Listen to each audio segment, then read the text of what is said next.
sa langit na lagi magpaparana sa amin ng dakilang pag-ibig mo, O God. Thank you, Lord. Thank you, Jesus. Salamat, Panginoon. Hallelujah. Hallelujah. You love us so much, Lord. You love us so much, Lord. Hallelujah. Praise God. Sige po, pwede na po tayong tumayo. Praise God. Tayo po excited na alayan ng songs ang Panginoon. Amen. Di lang ito basta songs na, ay, iba na naman ang awit ni Ate Dada. Hindi na naman alam ng tao. Pero kung atin pong i-meditate ang lyrics, mafe-feel nyo po yung kung ano yung sinasabi. Amen. Hallelujah, hallelujah. Hallelujah.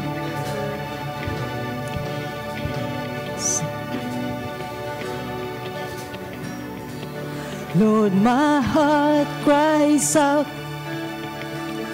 glory to the King, my greatest love in life. I hand you everything, glory, glory. I hear the angels sing.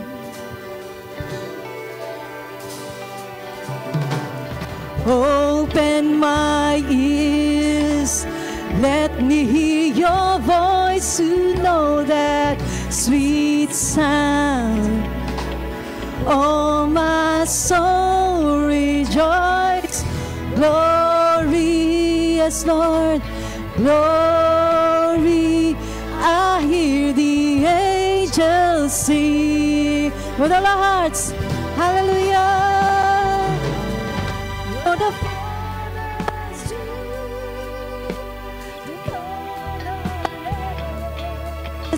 the answer to my dreams. I see you crowned in righteousness, and we cry glory to the King. Yes, Lord, comfort, comforter to the lonely, the lifter of my head. I see you veiled, I see you veiled in majesty. We cry glory, glory, and we cry glory to the King. Hallelujah. Lord, my heart cries out. Come on. Glory to the King, my greatest love in life. I hand you everything. Glory, glory, oh, glory. I hear the angels sing. Yes, open my ears. Open my ears. Let me hear your voice to know that sweet sound. Oh, my soul rejoice. Glory, glory, we cry. Glory, I hear the angels sing. You are the Father. You're the Father too. The fatherless. The answer to my dream. I see you crowned in righteousness. We cry glory to the King. Comfort, you comfort, and comforter to the lonely, the lifter of my head. Hallelujah. I see you veiled majesty. We cry glory, glory. We cry glory to the King. We cry, and we cry glory. Yes, Lord, glory. And we cry glory to the King. And we cry, glory. Yes, Lord, glory. And we cry glory to the King.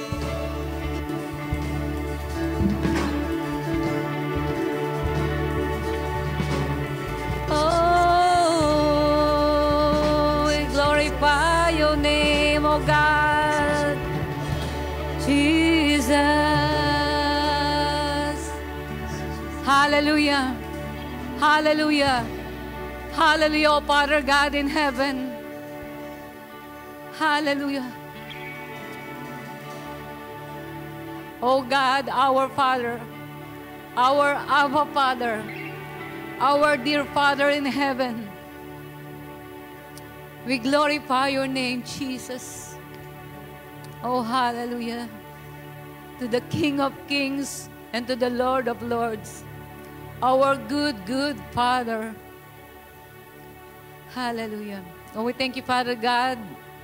We thank you, Lord, for this life that you have given us. Thank you, Father. Salamat, salamat, Panginoon. Ikaw ang aming Diyos. Ikaw ang aming Ama na siyang tunay na nakababatid ng aming mga puso't isipan. Patuloy nga po naming pinagkakatiwala sa iyo, O Diyos, ang oras ng pananambahan sa iyo, Panginoon. At ang hangad ng aming mga puso, Panginoon, ay tunay ngang mapalaguran ang aming Diyos Ama sa langit. Patuloy kaming lumalapit sa iyo, nagpapakumbaba, at patuloy na nagpapalinis ng aming puso't isipan. Panginoon, maraming salamat. At every time that we come to you in the presence, Lord God, with a repentant heart, Lord God, you're always ready, Lord, to forgive us and cleanse us, O God, from all unrighteousness that we've done. Lord, salamat na sa buong linggo, patuloy mong sinustain ang lahat ng aming mga pangangailangan. Lord, salamat sa protection mo sa buhay ng bawat isa sa amin, lalo't higit sa lahat sa aming mga pamilya, Panginoon, na malalayo sa aming piling, Panginoon. Panginoon, maraming salamat sa provision mo sa lahat ng aming mga pangangailangan. Narito kami minsan pa, Panginoon, para pasalamatan at para, Panginoon, ibigay sa iyo yung lahat ng nararapat na papuri na deserve mo lamang, Panginoong Diyos. Panginoon, maraming salamat din po, Panginoon, sa buhay ng aming pastor na patuloy mong binibigyan ng kalakasan, ng kalusugan at ng iba yung kagalingan, Panginoon. Salamat, Lord, dahil alam namin, minsan pa naranasan ng aming pastor ang mahimalamang pagkilos sa kanyang buhay, O God. At Lord, patuloy po namin siyang itinatalaga sa iyo, Panginoon, ang kanyang buhay. Salamat, Panginoon, sa bawat salitang kanyang binibitawan, Panginoon, na nagmumula sa iyo. Lord, continue to anoint him, Lord God. And Lord, let the words of wisdom flow from his mouth, Lord God, para magamit namin, Panginoon, kaming mga anak mo na nakikinig sa iyong mga salita. Salamat, Panginoon. At Lord, salamat sa buhay ng iyong kongregasyon. Salamat, Panginoon, ng bawat isa sa amin. Narito, Panginoon, handang magpaturo, handang magpabago, handang makinig sa bawat sasabihin mo, Panginoon. Lord, salamat dahil alam namin kami, Panginoon, ay iyong niyayakap. Salamat, Panginoon, sa lahat ng may mga kalungkutan sa mga puso nila, O God. Panginoon, ikaw, Panginoon, ang magbibigay ng comfort, O God. Sa lahat, Panginoon, ng mga nangungulila, O God, Lord, yakapin mo po sila. Sa lahat, Panginoon, ng mga nanghihina, Panginoon, ang kalakasan mo, ang ibibigay mo sa kanilang lahat. At Lord, sa lahat kami na nauuhaw sa iyong presensya, Panginoon, ikaw ang tutugon at magbibigay, Panginoon, ng kasapatan. Lord, salamat, salamat. At tunay nga, Panginoon, tinatanggap na namin, Panginoon, ang lahat ng biyaya at pagpapalang iyong ibinigay na sa amin, Panginoon. And Lord, sa iyo namin binibigay ang lahat ng papuri, ang lahat ng pagdakila sa pangalan ng aming Panginoong Jesus. Amen. Amen. Amen. Praise the Lord. Hallelujah. Praise the Lord, tayo po'y patuloy na umawit sa Panginoon. Amen. At sa lahat ng ito ay biyaya ng Diyos. Amen po ba? Hindi po natin to kaya, pero biyaya ng Diyos na tayo ay makapagpuri sa Panginoon. Sige po, tayo po'y sumayaw, pumalakpak. Jesus, ikaw ay mabuti sa lahat ng panahon. Di ka nagbabago, tapat kang ang tunay, kaya naman ang puso ko'y nagpupuri. Nagpapasalamat sa iyong kabutihan. Amen. Sa iyong kahabagan. Everybody! Sa biyaya mo lamang ako nabubuhay. Sa biyaya mo lamang, come on! Ako ay nakapagpuri. Sa biyaya mo lamang ako kumakapit. Ang lahat nito'y biyaya mo sa amin. Amen! Hallelujah! Ako ay namumuhay na higit pa sa mga mapagtagumpay. Amen! Dahil sa'yo, Jesus, kaya naman ang puso ko'y pupuri. Nagpapasalamat sa iyong kabutihan. Hallelujah! Sa iyong kahabagan. Everybody sing! Sa biyaya mo lang. Everybody come on! Ako nabubuhay. Sa biyaya mo lamang ako nakapagpuri. Sa biyaya mo lamang ako kumakapit. Ang lahat dito'y biyaya mo sa amin. Yes, Lord. Hallelujah. Sige pa, palakpak sa Panginoon. Come on. Sige pa, palakpak po.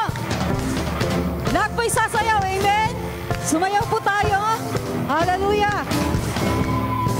Sasayaw sa tuwa. Come on. At pasasalamat. Tatalon sa galak. Papupurihan ka. Sasayaw sa tuwa. Salamat. Tatalon sa galak. Papupurihan ka. Sasayaw, sasayaw sa tuwa. At pasasalamat. Tatalon sa galak. Papupurihan ka. Papupurihan ka. Everybody! Sa biyaya. Come on, church! Ako nabubuhay. Sa biyaya mo lamang. Come on! Ako ay nakapagpuri. Sa biyaya! Woo! Ako kumakapit. Ang lahat nito'y biyaya mo sa amin. Everybody sing! Sa biyaya mo lamang. Woo! Ako nabubuhay. Sa biyaya. Yes, Lord. Sa biyaya mo lamang ako kumakapit. Ang lahat ito'y biyaya mo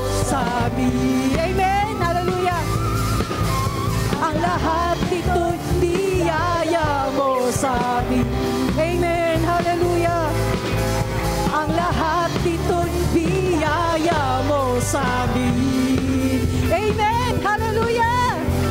Salamat sa biyaya mo, Panginoon. Kami ay nakakapagpuri sa'yo. Hallelujah! Hallelujah! Come on! Hallelujah! Biyaya ng Diyos by the grace of God. By the grace of God. Amen? Amen? Hallelujah! Ang pagsayaw natin, biyaya ng Diyos. Amen? Hallelujah! Kaya ito po, sasayaw pa rin po ulit tayo at magpupuri sa Panginoon. Lahat ay sumamba! Ha! Ha! Ha! Ha!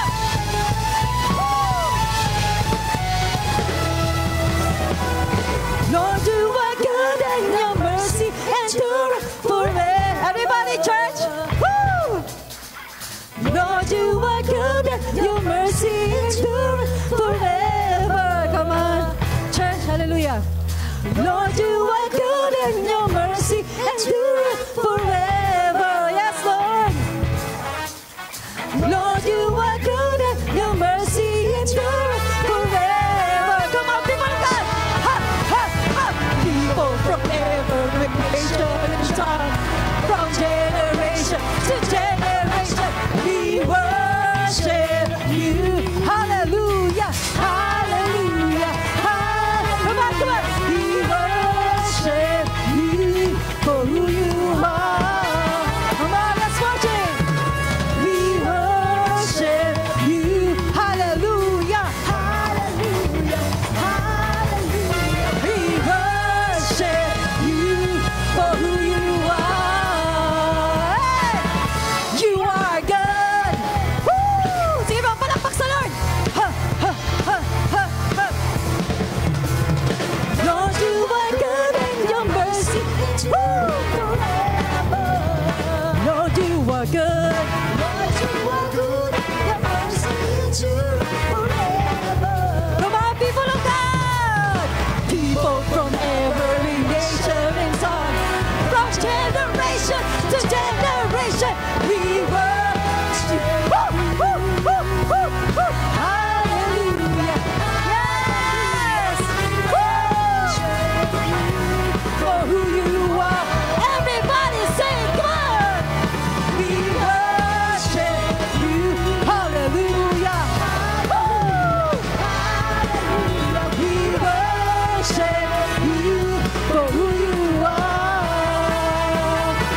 For who you are. For who you are. Yes. You are good. Yes, you are. Yes, you are. Yes, Lord. So good, so good. Yes, you are. Yes, you are. Yes, you are. So good. And you are good all the time. Come on. All the time. Come on, people of God. You are good. You are good all the time. All the time. You somehow. You are good all the time. All the time.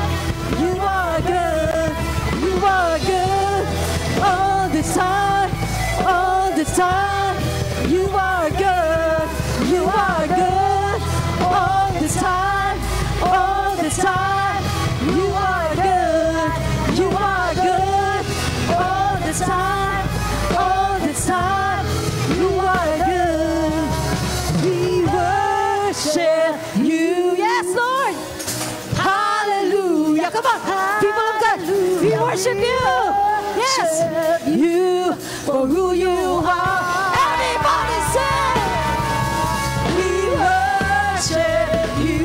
Hallelujah. Hallelujah. Hallelujah. We worship you for who you are. We worship.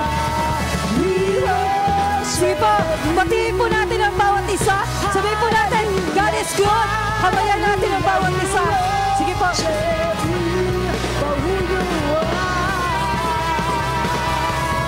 We worship you. Woo! Hallelujah. Yes. Hallelujah. We worship you for who you are. For who you are. Yes, Lord. For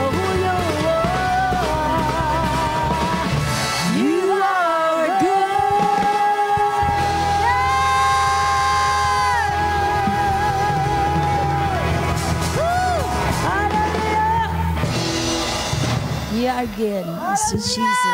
Yes, Lord. God is so good. Amen. God is church. Alam niyo po, alam na po natin. Of the goodness you have led me through the fire. Hallelujah. In darkest night, you are close like no other. Hallelujah. I know you as a father. Come on, church. I know you as a friend.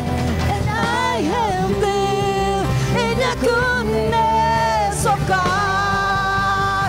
Yeah! Come on. And all my life you have been faithful. In our hearts, come on, church. God is so good. And all my life you have been so good. Yes. Every breath that I am able, oh, I will sing of the goodness of God. And all my life, everybody. And all my life you have been faithful. And all my life you have been so good. Come on, you know us. With every breath that I am able, oh, I will sing of the goodness of God. Come on, everybody. Your goodness is running after, it's running out. Come on, come on. Oh, come on. Your goodness is running after. Yes, Lord. Yes, Lord. In my life laid down, I surrender now. I give you everything. Your goodness is running after, it's your goodness is running out. Come on, church. It's running out. Come on. Feel the presence of the Lord. The glory of the Lord is in this place. Yes. Let it flow. The goodness of the Lord. Yes. When my life laid down, I surrender now. I give you everything. Your goodness is running out. It's running out to me. Your goodness. Your goodness is running out. It's running out to me. Yes, Lord. Yes, Lord. Your goodness is running. Your goodness is running after. It's running after me. Your goodness is running after. It's running after me. All my life you have been faithful. Sabihin po natin kay Lord, come on. Jesus. And all my life you have been so good. Yes, Lord. With every breath, lahat ng hininga namin. Lahat ng hininga namin, Lord. Oh, I will sing of the goodness of God. My God. And all my life you have been faithful. Thank you, Lord. Thank you, Lord. Come on. All my life you have been so good. With every breath that I am able, and I will sing of the goodness of God. Yes, your goodness is running after. Yes, Lord. It's running after. It's running after me. When my life laid down, I surrender now.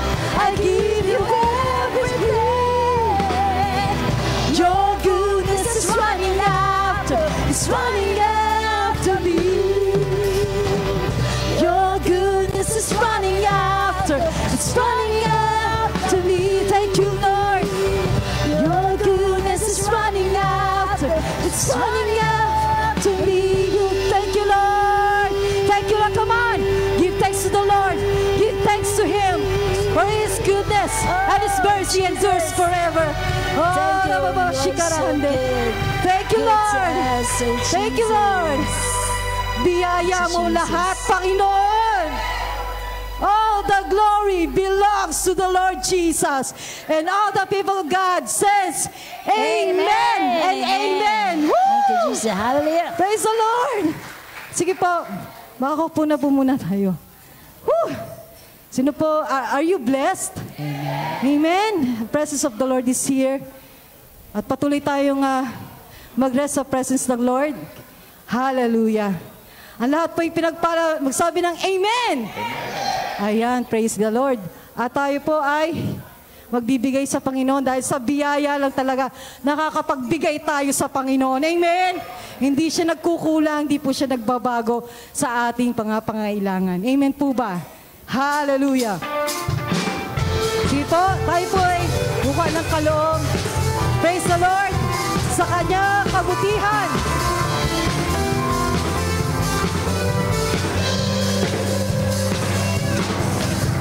Jesus, ikaw ay mabuti sa lahat ng panahon. Di ka nagbabago. Tapat kang ang tunay. Kaya ang puso ko'y nagpupuri. Nagpapasalamat sa iyong kabutihan, sa iyong kahabagan. Sa biyaya mo lamang ako nabubuhay. Sa biyaya mo lamang ako nakakapagpuri. Sa biyaya mo lamang ako kumakapit. Ang lahat ito'y biyaya mo sa akin. Ako'y namumuhay na higit pa sa mga mapagtagumpay. Dahil sa'yo, Jesus, kaya naman ang puso ko'y nagpupuri. Papasalamat sa iyong kabutihan, sa iyong kahabagan. Sa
bawat amin, oh God. Lord, patuloy pagpalay mo ang mga salping to, oh Diyos, ang dalangin nga namin, Panginoon. Lord, patuloy pang magamit sa pagkasalita, oh God, sa ikaliligtas pa, Panginoon, marami, oh God. Salamat, Panginoon, sa mayamang biyaya mo na kami nakapagbibigay sa iyong gabay na, oh God. Tunay, Lord, wala kami pwede pagmalaki sa sarili namin. Tanging biyaya mo lang, oh God. At salamat, Lord, sa hanap buhay, sa kalakasan, oh God. At Lord, sa bawat nagbigay, Panginoon, ibabalik mong pikpik, siksik, liglig, at ubabor ka pala, oh God. Salamat, Panginoon, sa lahat ng papurit pa sa salamat sa pangalan ni Jesus. Amen. Hallelujah.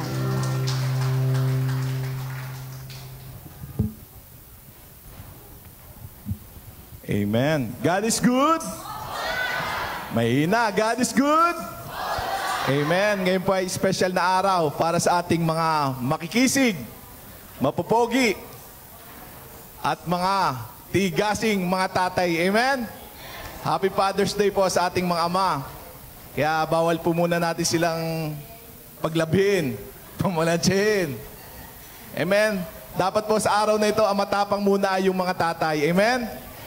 Amen. Salamat sa Panginoon sa buhay ng ating mga tatay na tunay na silang haligi ng ating tahanan. Amen?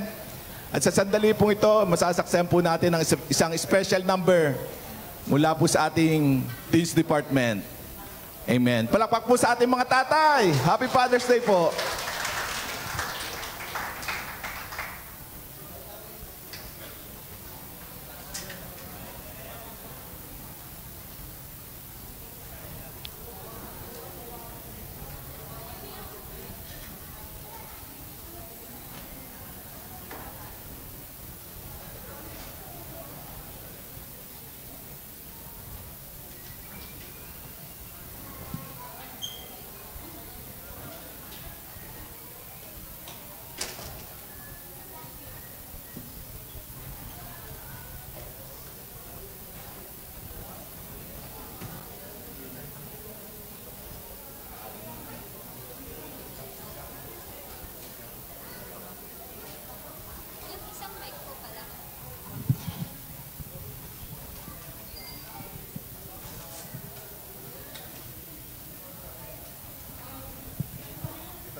Hello, mic test. Hello. Magandang umaga po sa ating lahat, lalo na sa mga matitikas, matatag at malalakas na mga ama ng ating tahanan. Nais po namin kayong batiin ng Happy Father's Day in behalf of Teens Department. Ngayon naman po ay meron po kaming munting regalo na presentasyon para sa inyo. Isang tatay na dakila at tunay. May pusong ginto at wagas ang pagmamahal. Sa bawat hakbang, sa bawat pagbaksak, nandyan siya, laging gumagabay. Itinuro niya ang mga bagay na mahalaga. Ang halaga ng pag-ibig at ang saysay ng buhay. Sa hirap at ginhawa, siya ay nandyan. Nagbibigay ng lakas at pag-asang mabuhay. Sa kanyang mga kamay, ako ay ligtas. May kapanatagan at walang pag-aalinlangan. Ang kanyang pagmamahal, di magbabago. Isang tatay, dakila, puso'y tunay na mananatili. Tay, hindi man ikaw si Manny Pacquiao, pero tunay kang mandirigma sa labas ng ring. At mas lalong hindi ka si Bon Jovi, pero always kang nasa aming tabi. Kaya't pagbati para sa aking tatay, na walang sawa sa pag-aalaga at suporta. At ang tanging hangad ay aking kasiyahan at kabutihan. Madalang man kung ipadama, ngunit lagi mong tatandaan na mahal kita, Papa. At ngayon naman po ay ating masasaksihan ng iba't ibang klase ng tatay sa loob ng isang tahanan. Ito ay pinangungunahan ng the provider and the disciplinarian dad na siyang nagtatrabaho para matugunan ang pangailangan ng kanyang pamilya at siyang nangangaral upang magkaroon ng mabuting asal ang kanyang mga anak.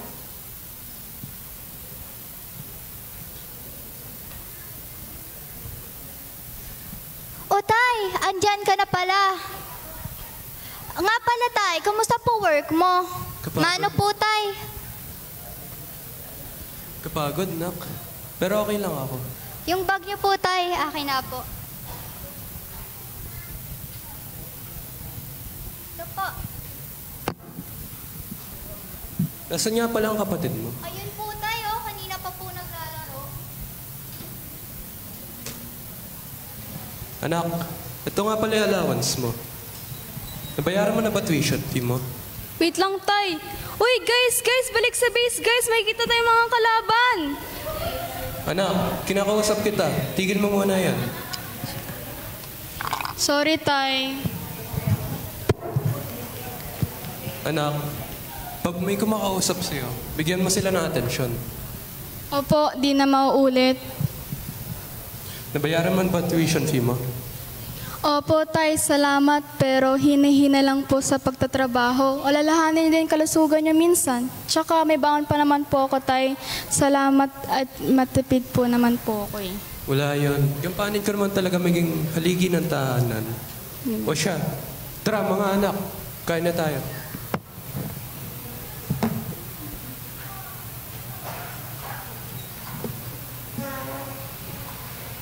At ang susunod naman po ay ang The Goofy or The Joker Dad, na siyang nangunguna sa tawanan ng kanyang pamilya at nagbibigay sigla sa kanilang tahanan.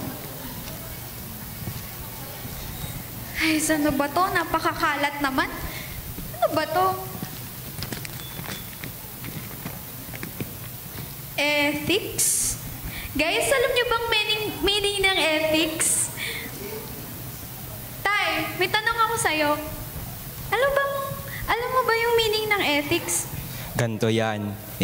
Halimbawa, kumakain ako. Bigla kang tumawag. Siyempre, hindi ako makapagsalita habang kumakain. Kaya, i-text mo na lang. Kung paano mo, Tay, sobra.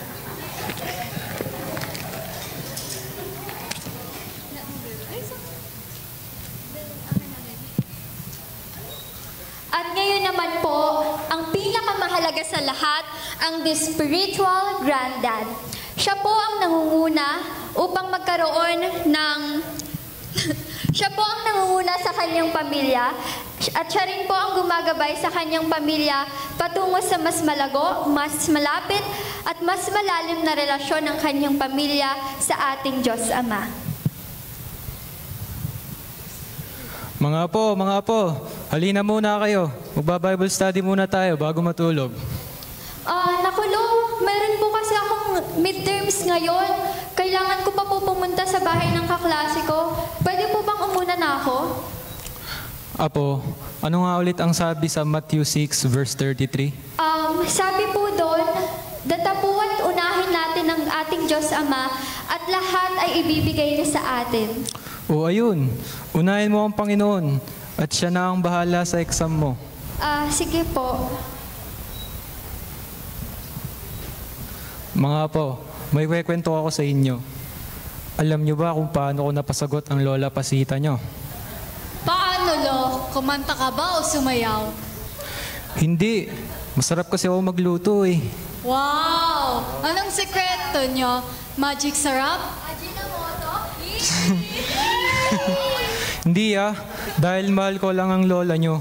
Kaya ano man ang ginagawa ko para sa kanya ay nagiging maayos. At syempre, unang-una sa lahat, nandyan ang Panginoon para gabayan ako, pati ang lola nyo. Tama. Amen.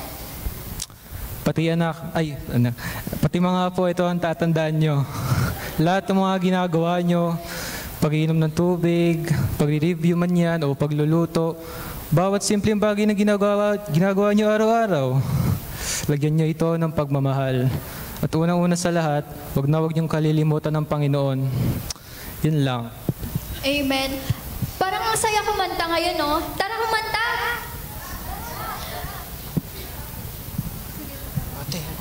Ate. Sorry po.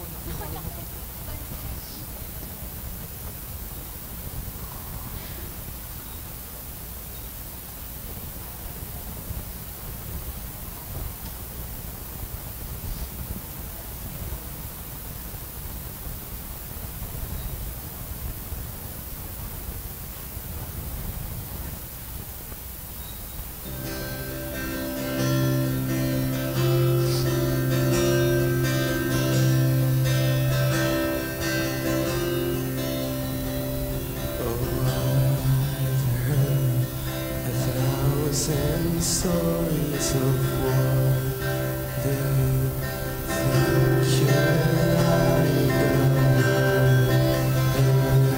the tender whisper of love in the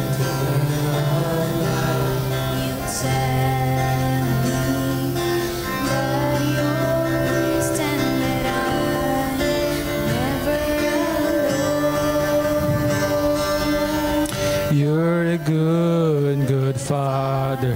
It's who you are. It's who you are. It's who you are. And I'm loved by you. It's who I am. It's who I am. It's who I am.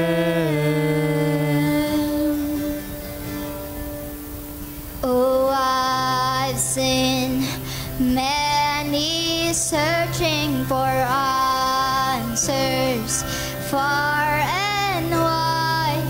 Oh, I know we're all searching for answers only you provide. 'Cause you know just what we need before we say a word. You're a good, good Father. It's who you are. It's who you are. It's who you are. And I'm loved by you. It's who I am. It's who I am. It's who I am. You are perfect in all of your ways. You are perfect with all of your ways. You are perfect with all of your ways to us. Oh, it's love so undeniable. I can hardly speak. He's so unexplainable. I can hardly think. You call me deeper still as you call me. Deeper still as you call me. Deeper still into love. Love, you're a good, good Father. It's who you are. It's who you are. It's who you are. And I'm loved by you. It's who I am. It's who I am. It's who I am. You are perfect in all of your ways.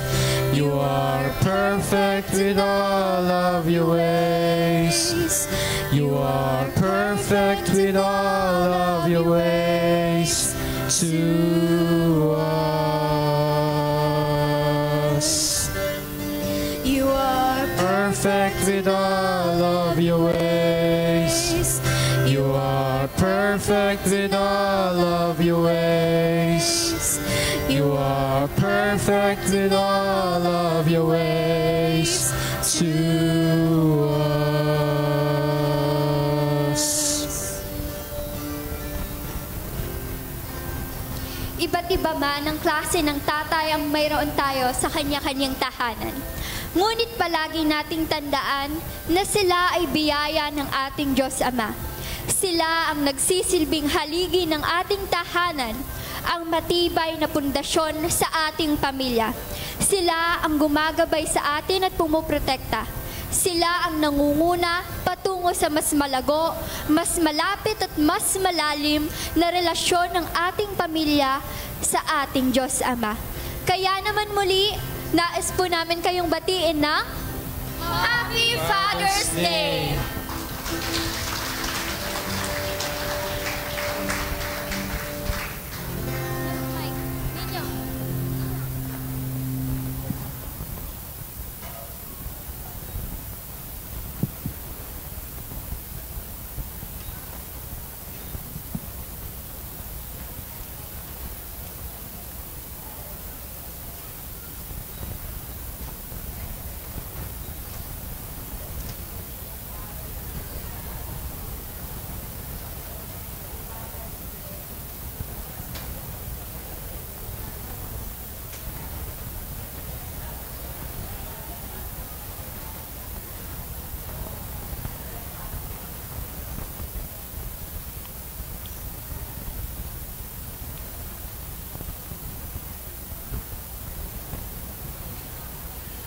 Amen. Salamat sa Lord, sa Teens Department. Amen. Muli po, palakpakan po natin ang Teens Department.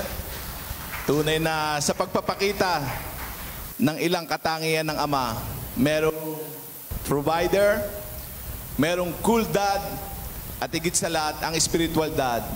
The one who leads his family to the Lord. Amen.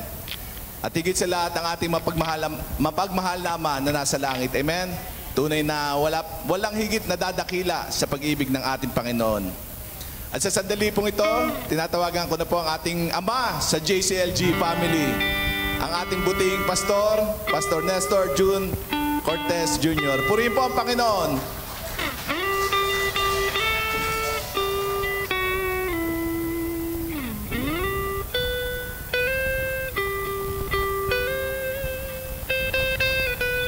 Sige po, tumayo po tayong lahat.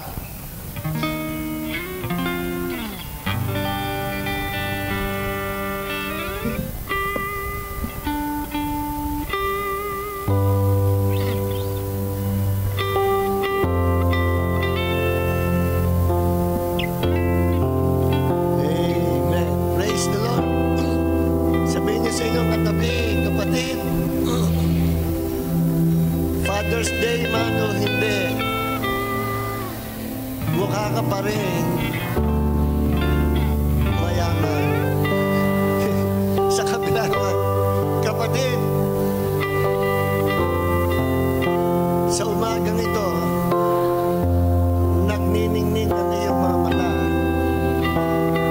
Kitang-kita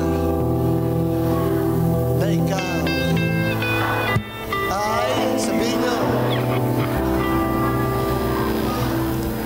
hindi pa naghihilamos.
Panginoon, maraming salamat sa iyong makapangyarang presensya na kasama namin sa umagang ito. It's your manifest presence, Lord. Bukod yan, nananahang sa bawat isa sa amin. Salamat, Panginoon, sa pagkilos mo sa umagang ito to bless your people.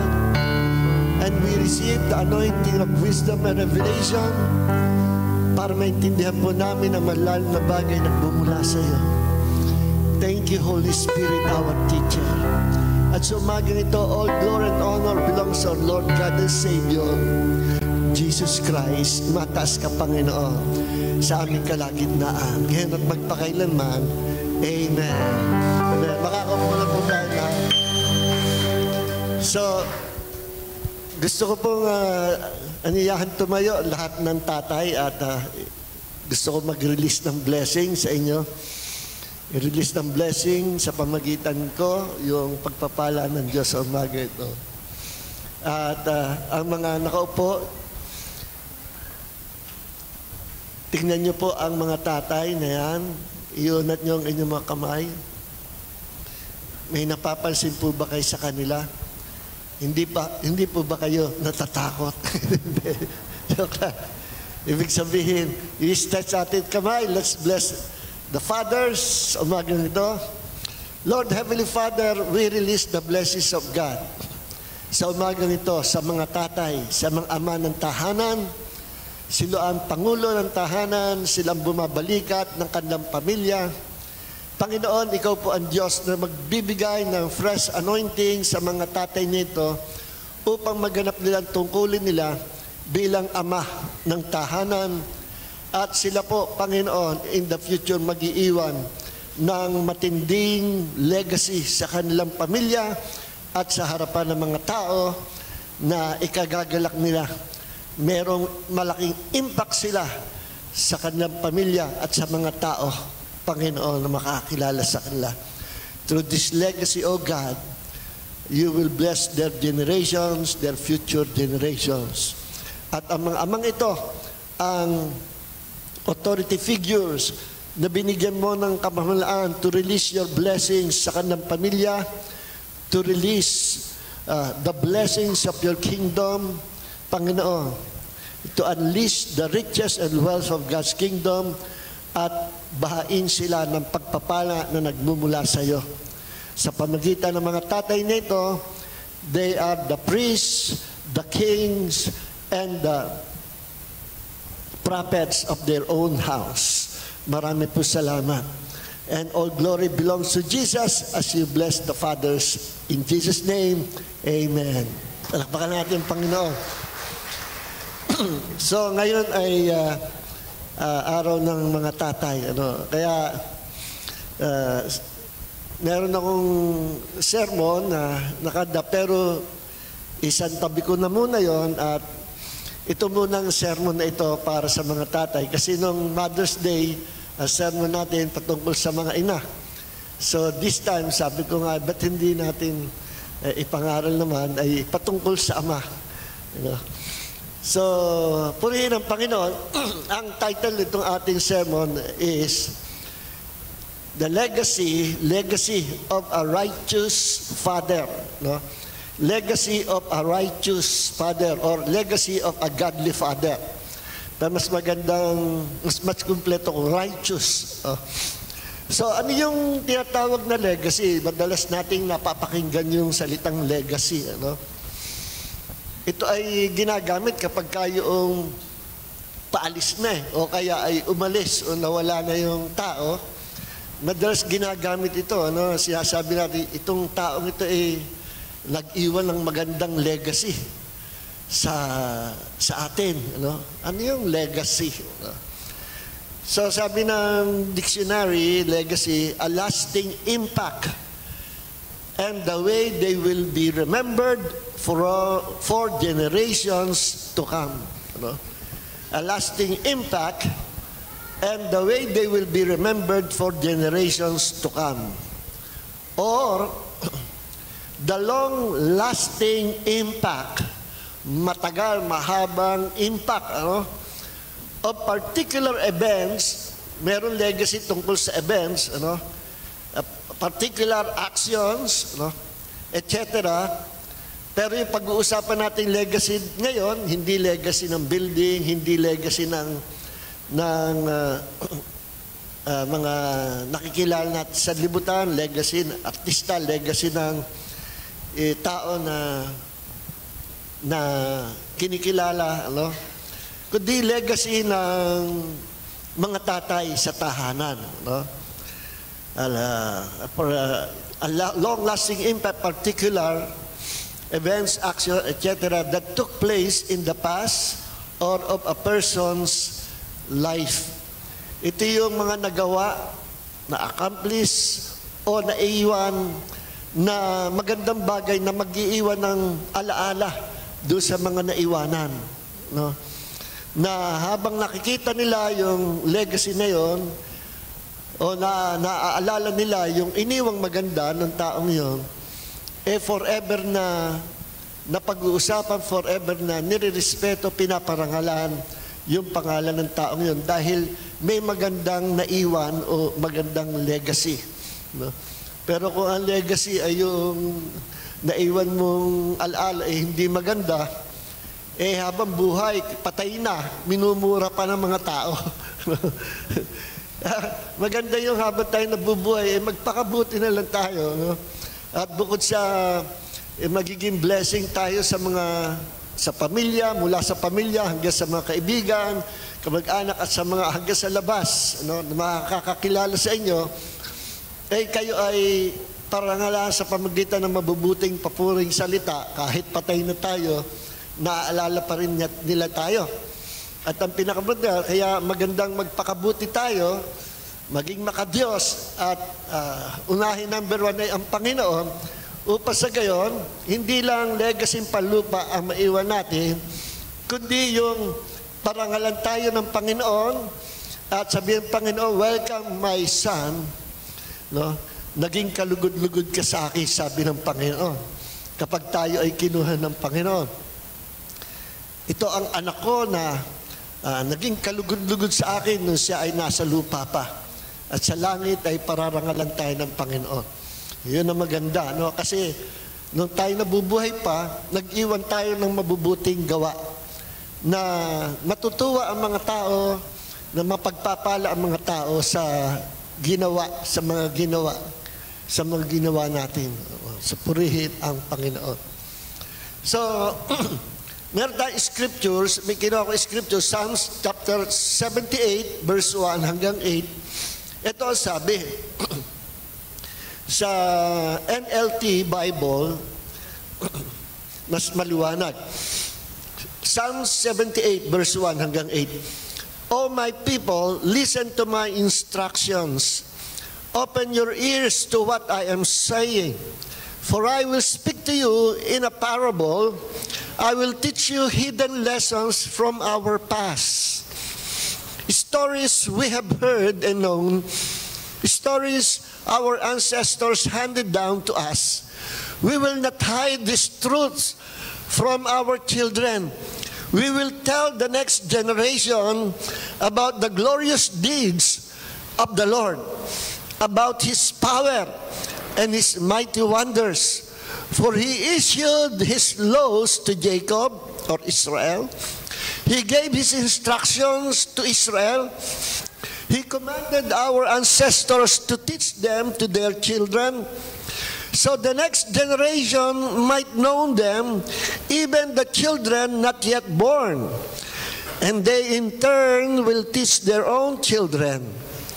So each generation should set its hope anew on God, not forgetting His glorious miracles and obeying His commands. Then they will not be like their ancestors, stubborn, rebellious, and unfaithful, refusing to give their hearts to God. Sa maikli na paliwanag, ito ang nilalaman ng mahabang talata from verse 1 to verse 8. Sinasabi dito na yung mga nalaman natin sa nakaraan, ano, sabi ito ay awit ni Asaph, ano, siya sumulat nito. Yung mga experiences nila nakaraan no, ay sinasabi nga na huwag nating kalilimutan, no? Huwag nating kalilimutan na ating i-share, ibahagi sa ating mga anak, sa ating future generation. Huwag nating kalilimutan na ituro sa kanila ang ating Diyos. Ang Diyos na nagligtas sa kanila, ang Diyos na nagmahal, ang Diyos ng Israel. No? Na ibahagi sa mga kabataan, ibahagi sa susunod na generation. Yun yung nilalaman nito. At wag daw gayahin yung mga ginawa ng mga unang mga magulang na nagrebelde sa Diyos. At yun yung Moses generation. Yung Moses generation, they all perished in the wilderness because they rebelled against God. They murmured, complained sa harapan ng Diyos, at wala silang magandang sinasabi lagi, araw-araw na maganda sa Diyos. Pinapakain siya, pinapainom, pinapatnubayan, minamahal, kinakaduga ng Panginoon sa wilderness on their way to the promised land. Pero dahil sa kanilang rebellion, hindi na sila nakarating sa promised land. At sinabi ng Panginoon sa Numbers chapter 14 verse 28 kay Moses, Moses, sabihin mo sa aking bayan, no, na kung ano yung kanilang sinabi sa aking pandinig, yun ang papangyayarihin ko sa kanila. So, ano ba yung sinasabi, kino-complain nila araw-araw sa Panginoon? Moses, dinala ba kami ng Diyos mo dito sa wilderness para mamatay lang? Nagugutom kami, nauuhaw kami. Ano ba, ibalik mo na lang kami sa Egypto. Hanap na lang kami ng ibang leader at dalhin kami pabalik sa Egypt. Doon sa Egypt, talagang pinapahirapan sila. Umiiyak sila, kaya sila'y nanalangin, tumawag sa Diyos at pinakinggan sila ng Panginoon. At inilabas sila ng Diyos, ng makapangyarihan Diyos, ng makapangyarihan kamay ng Diyos sa pamagitan ni Moses na iniligay niyan as leader sa Israel. Ngayong nailabas na, complain naman silang complain. Mas maganda pa rin ang buhay nila sa Egypt. Wala silang kasiyahan. Wala tayong mabasa sa Bible during that Moses generation na pinapurihan nila ang Panginoon. At si Moses, yamot na. Galit na si Moses. No? Pati tuloy si Moses na damay sa kabulastugan ng generation na yon, sa init ng ulo niya. At wala kami tubig. Sabi ni Moses, Panginoon, wala rin sila tubig. So, gawin mo, Moses, pumunta ka sa ibabaw ng malaking bato, magsalita ka sa bato, lalabas ang tubig. Doon sa unang experience na walang tubig, dumaing uli ang mga Israelites at si Moses uli, lumapit sa Lord, nagko-complain sila, walang tubig. Pukpukin mo yung malaking bato, lalabas ang tubig. Pinukpok niya. So this time, sa pagtatravel, nauhaw na naman. So, ganon, same instruction ng Panginoon, pumunta ka dyan sa malaking bato. But this time, iba. Magsalita ka lang sa bato, lalabas ang tubig. Ang ginawa ni Moses, nawala sa isip siguro niya, sa yamot niya, sa galit niya sa Israel, pinukpok niya yung bato. At hindi lang katok, hampas talaga. No? Na ilang beses, sa galit niya, hindi sa Diyos, kundi sa Israel, sa mga rebellious people. Lumabas naman ng tubig, pero kinausap siya ng Diyos, Moses, hindi ka papasok sa promised land. Ang pinaka-blessing lang sa iyo, makikita mo ang promised land, but you cannot enter the promised land kasi hindi mo ako pinabanal sa harapan ng aking bayan. Ano kasalanan ni Moses? Hindi niya pinakinggan o hindi niya ginawa yung napakinggan niyang instruction ng Diyos. Yung salita ng Diyos, hindi niya ginawa. Napakinggan niya, tinanggap niya, pero hindi niya ginawa. At ang ginawa niya, pinukpok pa rin niya. Nakakalimutan siguro niya na sabi ng Panginoon, magsalita ka lang sa bato. Iginaya niya doon sa unang bato. No? Mahalaga yon kasi yung dalawang batong yon ay typology ng mangyayari kay Jesus in the future. Prophetic rock yon. And that rock represents Jesus Christ. Yung first rock na pinapukpok ng Diyos, yun si Jesus nung siya ay hampasin, bugbugin, no, gulpihin, haplitin ng nine cat's tail, kung tawagin, yung 9 na leather na merong mga spike, ano, may mga metal na kumakabit sa katawan, tuklapan yung laman, yun ang ninyampas kay Jesus. At yung first rock na yun na hinampas, si Jesus yun nung siya ay nagsuffer sa bugbog hanggang ipinako sa krus. And He died on the cross, but nung 3 araw, after 3 days, siya'y nabuhay na maguli. Ano siya'y nabuhay na maguli, umakyat siya sa langit at umupo sa kanan ng Ama. At dahil doon, lahat ng tao, welcome nang lumapit sa Kanya. Welcome na. At ang mga tao, by the grace of God, through faith, i-declare lang niya na si Jesus ay kanyang Panginoon. Sasampalatayan niya, believe and accept Jesus to be your Lord God and Savior, at sasabihin mo, i-declare mo, Panginoong Jesus, ikaw lang, Panginoon ng aking buhay. I-declare mo na lang. Hindi ka magpipinitensya, hindi mo pahihirapan yung sarili, kundi i-declare mo lang. Magsasalita ka lang. At ang Panginoon din ang nagsabi, kung meron kang kailangan, manalangin ka, kausapin mo lang ang Panginoon. Say it to God. Salitain mo sa Panginoon yung pangangailangan mo. Yung concern mo, anong problema mo? Sabihin mo sa Panginoon, salitain mo lang. Pag nasa panganib ka, nasa trouble, declare the name of Jesus or call upon the name of the Lord Jesus. Kulang ka sa wisdom, call on the name of Jesus. Meron ka pang kailangan, call on the name of Jesus. Meron deliverance na mangyayari, merong nadidimpossess, declare the name of Jesus. Salitain mo lang. Yun ang nire-represent noong second rock, na nagre-represent or typology ng Panginoong Jesus in the future at mangyayari sa Panginoon at sa church. Kaya ngayon, declare lang tayo ng declare. Dinideclare natin ang mga pangako ng Panginoon. At dinideclare natin ang salita ng Diyos sa ating mga anak, sa ating sambahayan. Sinasabi natin sa kanila yung ginawa ng Panginoon sa ating buhay, sa ating pamilya, at ginawa ng Diyos sa pagliligtas. Yan ang trabaho, una-una, ng mga tatay. Yung sabihin, i-declare sa mga anak ang kabutihan ng Panginoon. Nakikinig po ba tayo, especially mga tatay? So, yun ang sinabi dito sa awit na huwag kalimutan na ikwento, i-declare, o sabihin sa mga anak yung ginawa ng Diyos at yung kabutihan ng Panginoon. At yan ay tinatagubilin una-una sa mga tatay. Ganon din sa mga nanay. Sapagkat ang huhulma sa buhay ng ating mga anak, una-una, tayong mga parents, tayong authority figure. Araw-araw, pwede niyong patungan ng kamay inyong mga anak and release the blessings of God's kingdom. Speak the word that will bless them.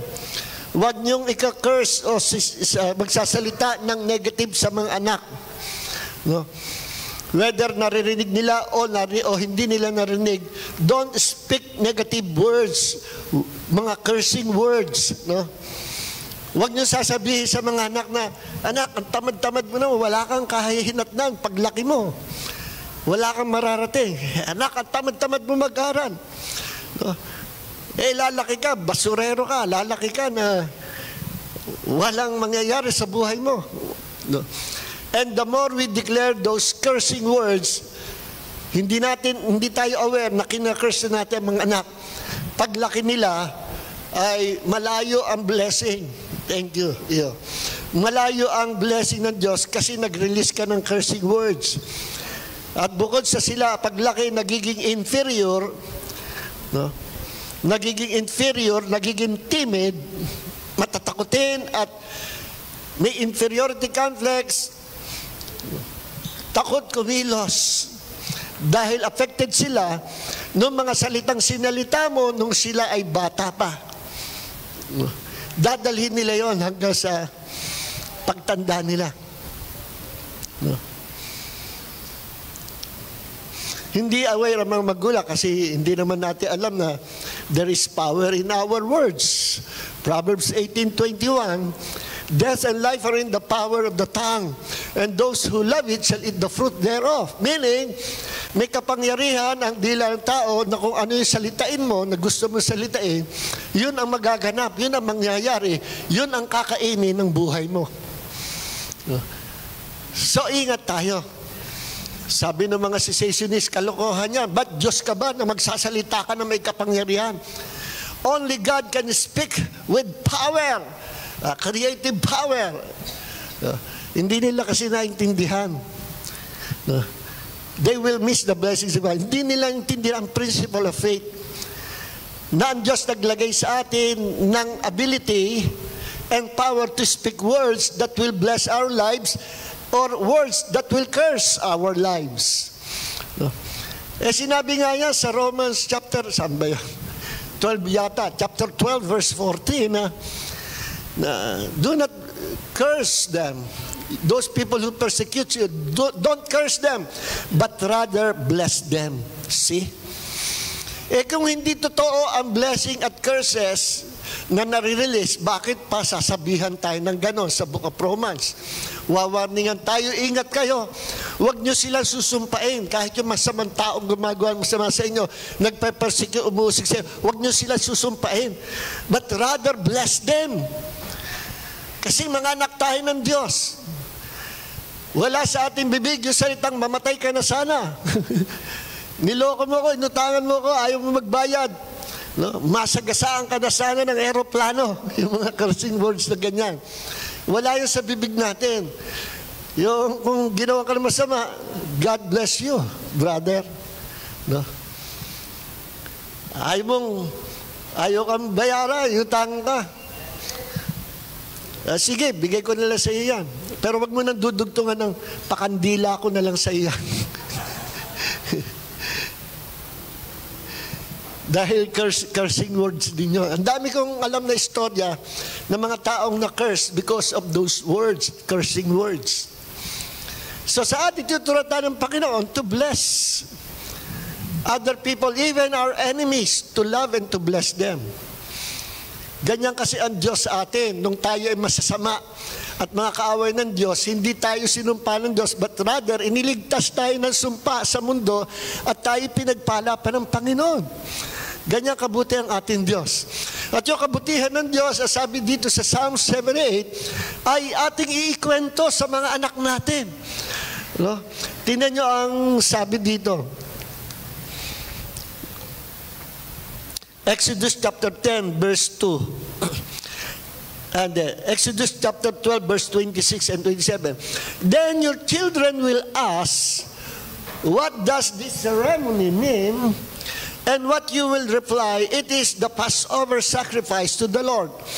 For he passed over the houses of the Israelites in Egypt, and through he struck the Egyptians, he spared our families. When Moses had finished speaking, all the people bowed down to the ground and worship. Ayan, binibili na ni Moses. Pag nagtanong inyong mga anak, para saan to sa seremonya na ito? Ano? Ikukwento nyo. Ito yung Passover means, ikukwento mo. Dumaan ang hell ng Panginoon at pinatay yung mga firstborn sa pamilya na ang pintuan ay walang dugo ng hayop. No? Sa Deuteronomy chapter 4 verse 9, sabi ng Panginoon, but watch out, be careful never to forget what you yourselves have seen. Do not let these memories escape from your mind as long as you have lived. As long as you live. And be sure to pass them on to your children and grandchildren. Ipapasa nyo sa inyong mga anak at sa inyong mga apo. Yan po ang Deuteronomy chapter 4, verse 9. Deuteronomy chapter 6, verse 20 and 21. In the future, your children will ask, what is the meaning of these laws, decrees, and regulations that the Lord our God has commanded us to obey? Then you must tell them, we were Pharaoh's slaves in Egypt, but the Lord brought us out of Egypt with His strong hand. Ikukwento nyo yung nangyari in the past, kung paano nagligtas ang Panginoon. Alam nyo, napakahalaga ng history of the past. Whether it is good or bad, kung bad, merong matututunang lesson learned in the past. Pero kung good, yung nangyari sa past, masaya. Ipamana mo yung kagalakan ng mga ninuno sa kaapu-apuhan. Kaya nga, mahalaga yung nakaraan nating istorya ng ating bayan, ating bansa, ng ating pamilya. Mahalaga yon. Anong ginawa ng mga Spaniards? Pinagsusunog yung mga libro ng ating mga ninunong Pilipino. Hindi na natin alam yung nakaraan. Yung mga nakasulat sa libro na iniistorya ng mga writers ng mga books at ituturo sa eskwelahan, may mga mali rin pala na istorya, marami. No? At yun lang yung nasagap na istorya after na mawala yung mga books, yung mga kwento, mga istorya, history ng ating bansa. May nahuhukay ngayon yung mga katotohanan ng ating bansa. Wala pa mga Kastila, wala pa mga Amerikano, no? Wala pa yung lahi at isa sa mga naunang punta dito sa bansa natin na hangang-hanga sa bansa na nangangalakal sila, ang mga Chinese. Bakit? Sapagkat ang ating bansa ay saksakan ng yaman at nakatanim ang napakaraming gold, ginto sa ating bansa. Kaya nga may mga nahuhukay na mga gold, mga kwintas na mga kings, princess, and even ordinary people na puno sila ng palimuti. At isa sa mga tauhan ni Magellan ay nagkwento kay Magellan na doon sa island na napuntahan namin, boss, ang daming gold. Yung mga ordinaryong tao naglalakad, nakasuot ng mga gold. Necklace, gold bracelet, ang daming gold. Siya nga. At na-impress si Magellan. No, nagpaalam siya sa Spain. Pupunta ako sa island na yun. No? Mangunguha ako ng sili. At sino naman maniniwalang pumunta ang Espanyol sa Pilipinas para maghanap lang ng mga ingredients sa pagkain o spices. No? Sino maniniwala sa kwento na yan? Ang layo-layo ng Spain, pupuntahan nila Magellan para mamulot lang ng mga sili at mga pangmaanghang sa pagkain, mga spices sa pagkain. Ganun ba sila kasira? Bakit interesado si Magellan? Kasi may nagbigay sa kanya ng good report na napakayaman ng Pilipinas. Kaya nung ay sa payagan ng Spain, nagpaalam siya sa, nakalimutan ko istorya, I think sa hari na ang Portugal yata. Hindi ko masyadong nakalimutan ko na. So, pumihit siya, nagpaalam siya doon sa hari, na ibang hari, Pinayagan siya at binigyan siya ng backup mga tauhan. Then, lumunsad sila. At dala-dala nila ang relihiyong Roman Catholic Church. At doon nagpasimula na in-invade nila ang Pilipinas at pinagsusunog yung mga libro natin para walang traces kung ano ang istorya ng ating bansa. Sa gera, laging ganyan. Ganyan din ginawa ng mga Romans, no? Ng Roman Empire. Pag ini-invade nila mga lupain, sinusunog nila yung mga books, yung mga historical books na yun, history nila, para wala silang maalaala at makita nila yung present government. ganyan sa digmaan. No? At I pray na ibalik ng Panginoon ang yaman ng Pilipinas. No? So, ipaalala natin. So, ngayon, ang maiiwan nating magandang legacy sa ating pamilya, mga tatay, ay ito. At ito yung pinakamahalaga. Mag-iwan ng magandang legacy sa pamilya, sa mga taong makikilala tayo in the future. At bukod doon, merong isang napakahalaga na gusto ng Diyos makita. Yung salitang obedience. Obey God. Kasi doon nagsisimula yung magandang legacy. Sa obedience. Sa pagsunod sa Panginoon. No? Because obedience will open the door of God's kingdom, no, to release the blessings of God through obedience. Obedience will open the door to supernatural realm. At kapag nabuksan ang pintuan by obeying God, nare-release ang blessings and miracles of God through our obedience. Through our obedience, magkakaroon tayo ng favor sa Diyos. At pag nagkaroon tayo ng favor sa Diyos, sa mga tao makakaharap natin, magkakaroon din tayo ng favor. Because of our obedience to God. Obey God. Be obedient to God's commandments or to God's command. Mahalaga yung salitang obedience. No? At yan ay susi din to enter into the kingdom of God. Kahit pa sabihin mo kay Kristiyano, born again, pero lagi ka sumusuway sa Panginoon, lagi ka pasaway and you're living a carnal life. Delikado ka, kapatid. Baka you end up your life in hell. Delikado. So ang maliligtas, sabi ng Panginoon, hindi lahat ng tumatawag sa akin, Panginoon, Panginoon, ay maliligtas. Sino maliligtas? Sino papasok sa karang Diyos? Yung sumusunod sa kalooban ng aking Ama. Matthew chapter 7, verse 21. Marami magsasabi dyan, Panginoon, Panginoon, sa kabilang buhay, Panginoon, Panginoon, di ba kami ay nagpalay sa mga demonyo, nangaral kami ng gospel, gumawa kami ng mga kababalaghan, no? We preach the kingdom of God.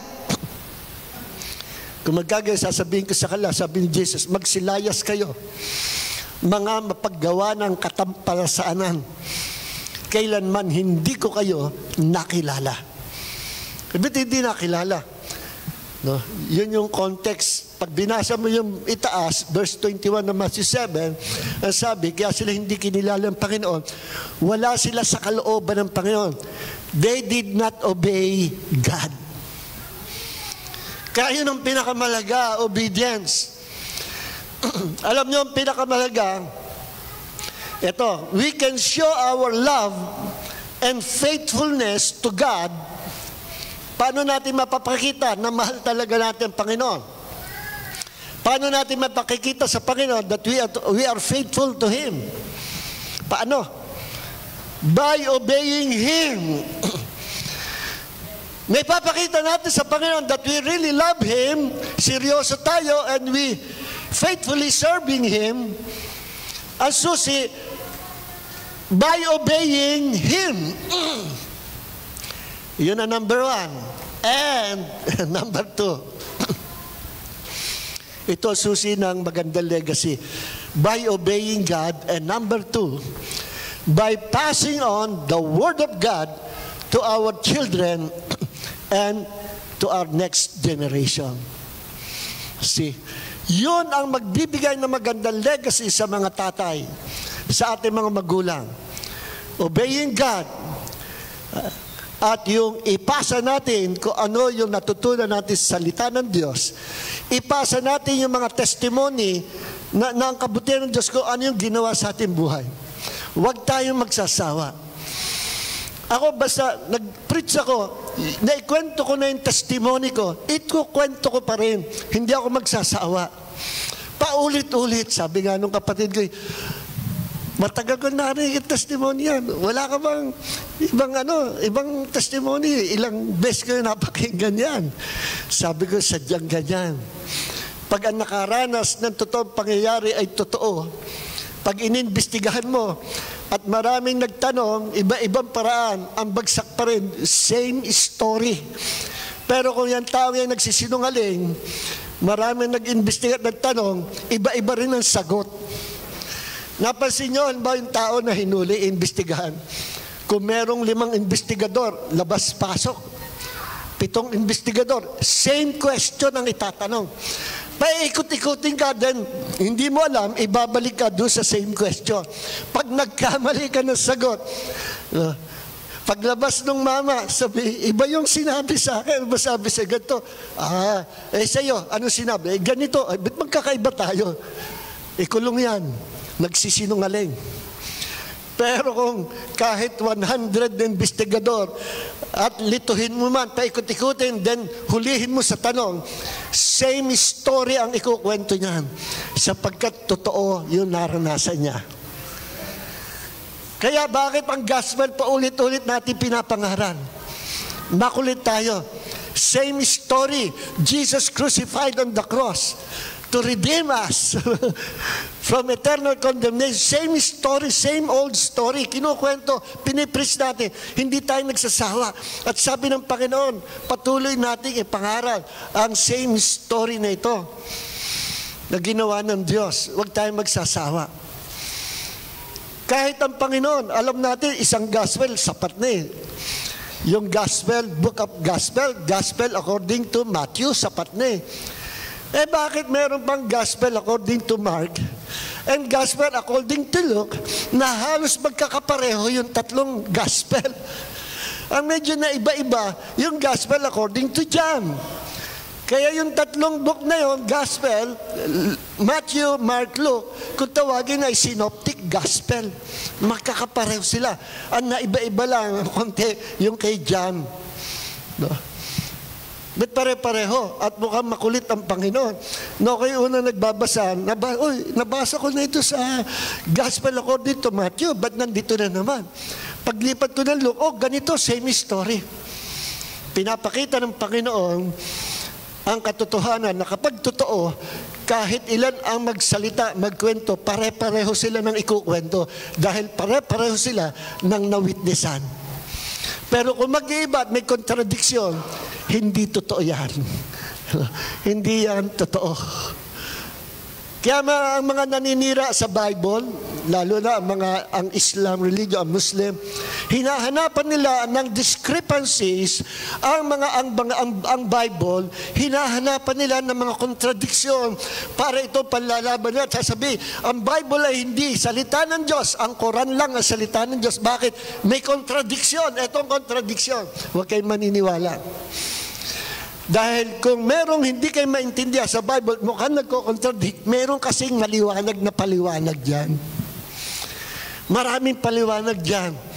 No? At sasamantalahin nila ng mga people who are against the gospel na sirain at palabasin na may contradiction ng Bible. Ganong wala naman. No? Sasamantalahin nila yung ignorance ng tao. Kaya kailangan, lagi nating ipapangaral ang gospel katotohanan at taniman sila ng salita ng Diyos mula sa mababaw hanggang sa pinakamalalim, hanggang sa si Kristo ay makita sa kanilang buhay. Until Christ be seen in their lives. Sa mga minamahal, ito lang yung gusto ng Diyos sa atin. Obeying Him and passing on the Word of God to our children, to the next generation. Now, nandito po, here are some basic steps that parents should adopt to lead their children into lives of godliness. Number 1, dedicate your children to God and dedicate yourself to raising them by God's standards at the beginning of their lives. No? At para hindi ko na nga Tagalogin, meron akong Tagalog dito Tinagalog. Italaga ang inyong mga anak sa Diyos at italaga ang inyong sarili sa pagmamalaki o sa pagpapalaki sa kanila ayon sa pamantayan ng Diyos sa simula ng kanilang buhay. Madaling intindihan, no? Dedicate ninyo mga tatay ang buhay niyo sa Diyos, then isunod niyo ang inyong mga anak. Ipamana. No? Turuan ang inyong mga anak. Number 2, turuan ang inyong mga anak sa lahat ng kanilang ginagawa na parangalan ang Panginoon at talikuran ng anumang bagay na maaaring makasakit sa Diyos. No, yun ang ipamana rin daw, na parangalan ng Diyos at talikuran yung mga kasalanan o yung mga makamundong ginagawa ng sanlibutan. Talikuran nyo, ituro natin sa Diyos na sa kanila na masama yun. Sabi ng Panginoon, anumang bagay na makasasakit sa Diyos, talikuran. Mahalin ang tama ayon sa mga pamantayan ng Diyos at kaupuotan ang kasamaan. Yan ay pamana sa mga anak. Itanim sa kanila ang kamalayan sa saloobin at paghatol ng Diyos sa kasalanan. Isabihin natin sa mga anak, ang Diyos ay galit sa kasalanan. Mahal ng Diyos ang mga makasalanan, pero galit siya sa kasalanan. Kasi ang bawat kasalanan, meron judgment na naghihintay. Ano? Yun, ikwento natin sa mga anak. Turuan ng inyong mga anak na sumunod. Number 3. Turuan ng inyong mga anak na sumunod sa iyo at sundin ang iyong patnubay sa pamagitan ng wastong disiplina sa Biblia. Turuan ang mga children na maging masunurin sa magulang at sumunod ayon sa sinasabi ng pamantayan ng salita ng Diyos. Yun ang basihan natin. Number 4, protektahan ang inyong mga anak mula sa di makadiyos na mga impluensya sa pamagitan ng pagkaalam sa mga pamamaraan ni Satanas. Ipaalam yung mga gawa ng dyablo. Anak, gawain ng dyablo, huwag kang pupunta. Huwag mong gagawin yan. Huwag kang magmumura. That will open the door to the devil. At pagtatangka, nasirain sila sa spiritual sa pamagitan ng mga pang-akit sa mundo at immoral na mga kasama. Yung sabihin natin na may mga bagay na hindi ka dapat puntahan sa sanlibutan. Umiwas ka dyan. Kasalanan niya. Turuan silang pumili ng kanilang mga kaibigan ng matalino. Turuan silang maging matalino na pumili ng tamang kaibigan, hindi yung bad influence na kaibigan. Yung tinetestify, kinukwento ko sa live stream sa tuwing midweek under spiritual warfare deliverance na paksa, na may nakipagkaibigan doon sa isang kabataan, high school. At sa ilang panahon, naging magkaibigan siya, naging best friend, pinagtiwalaan niya. Isang araw, niyaya siya na pumunta sa Rizal Avenue, Avenida Rizal, sa Maynila. At sumama siya, at umakit sila sa mataas sa building, Jewelry Store.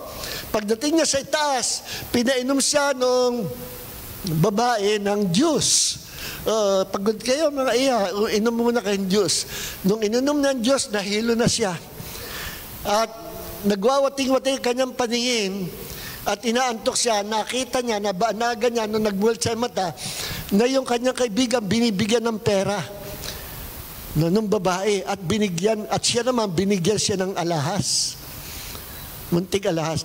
Then, nagising siya, sa malay, nagising siya na ni-rape siya nung matandang inchik. Paggising niya, nasa kama siya. At may katabi pa siyang 2 babaeng nakahubad. Ewan ko kung pa-style yun. Ni-rape siya ng matandang inchik. At doon siya nakauwi na, doon nagsimula ang horror sa kanyang buhay, na nagigising siya madaling araw at tinatawag siya nung inchik. At siya nakakapaglakbay na hindi niya alam ang sasakyan, tumatama yung kanya sakyan, nakakarating siya doon sa Avenida Rizal, sa building, nakakakat siya. Pag uwi ng bahay, nagtataka siya kung paano siya nakarating doon.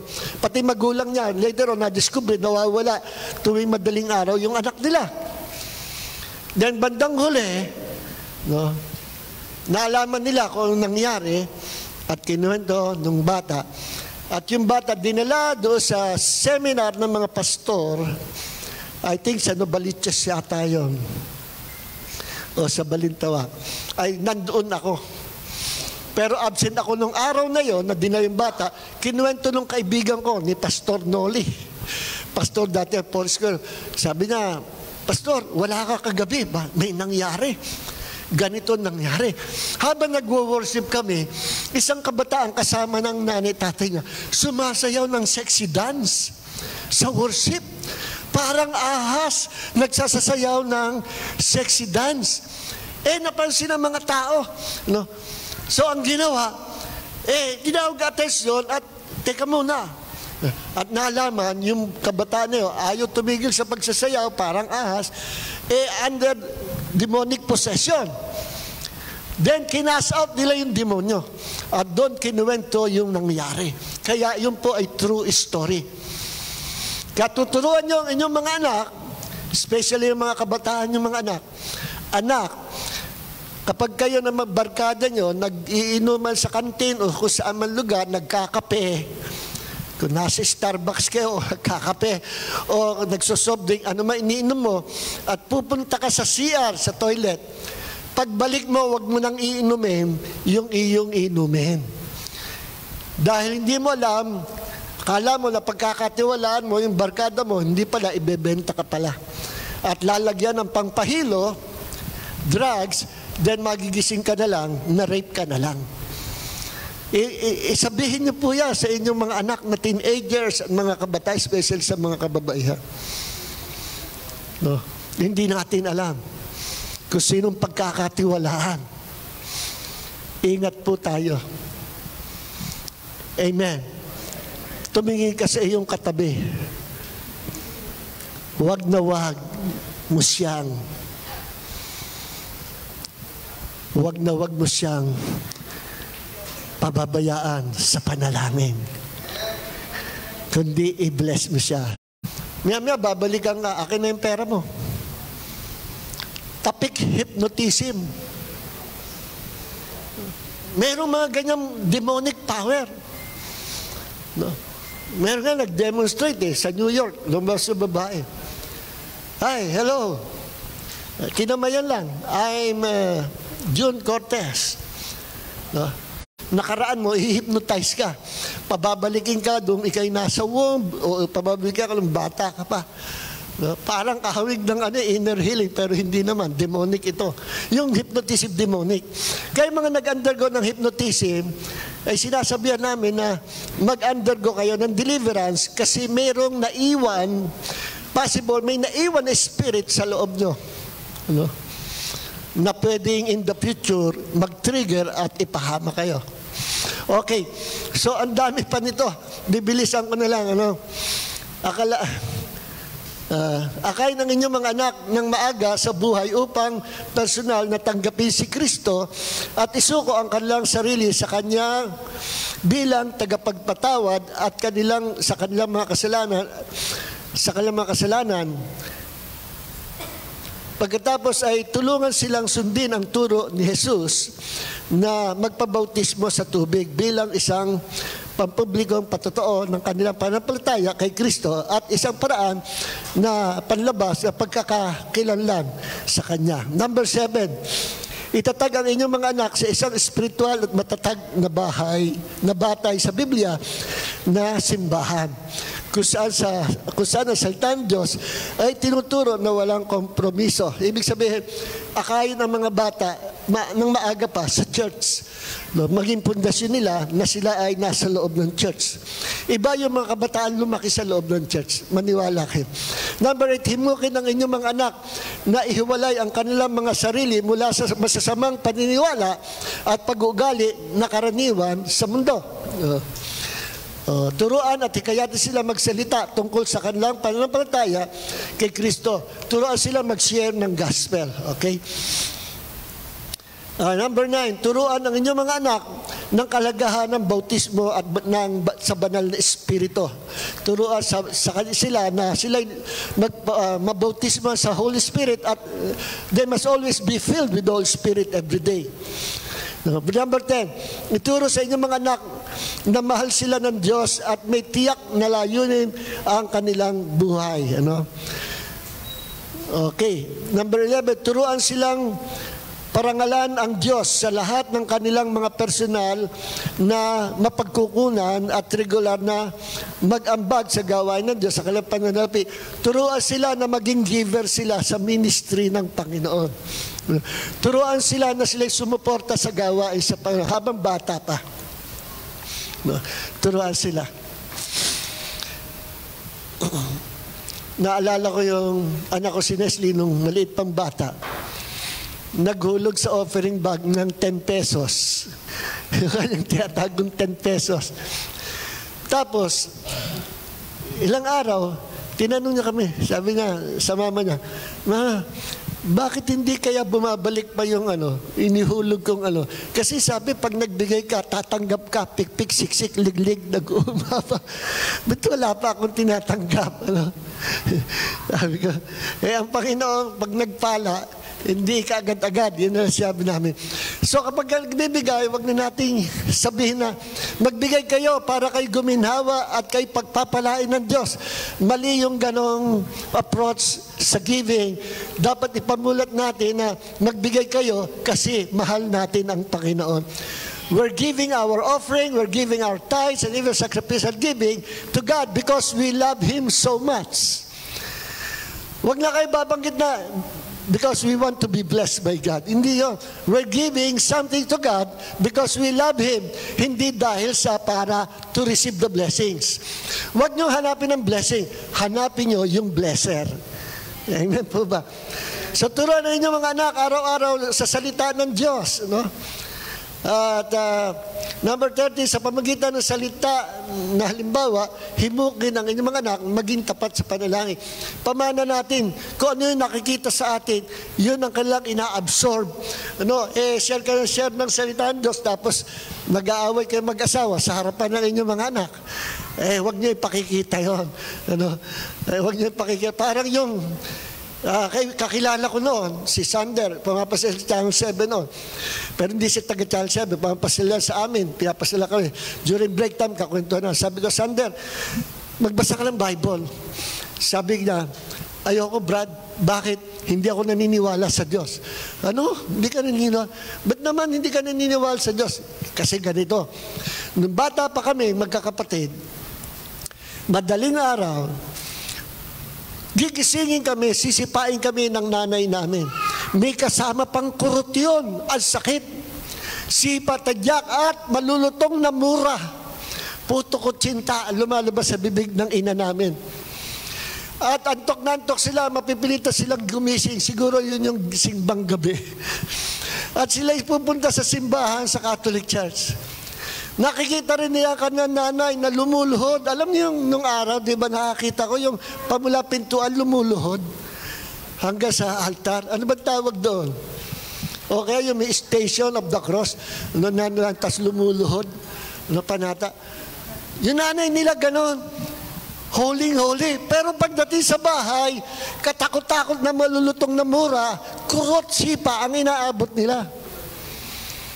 Kaya sabi niya, paano ako maniniwala sa Diyos? Ganun pala yung Diyos ng nanay ko. Sabi ko, Brad, hindi ganun ang Diyos ng Biblia.